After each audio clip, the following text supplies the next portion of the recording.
এক মুহূর্তের জন্য মনে হতে পারে আপনি হয়তো সাগরের তলদেশে। হ্যাঁ, আমারও ঠিক এমনটাই মনে হয়েছিল এই অ্যাকোরিয়ামটা দেখে।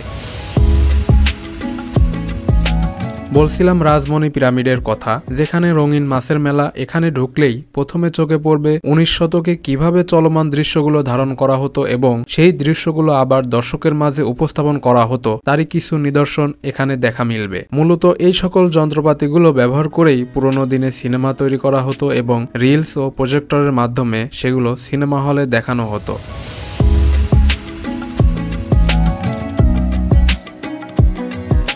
সামনে আগাতেই চোখে পড়বে রঙিন মাছের মেলা।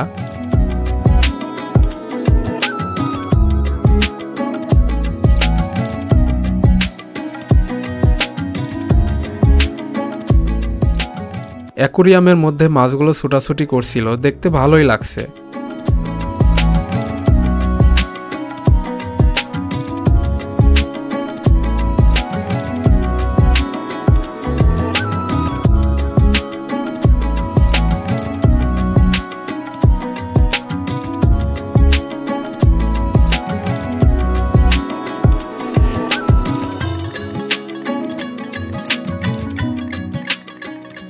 একটু কাছে থেকে দেখলে মনে হতে পারে আপনিও সাগরের তলদেশে।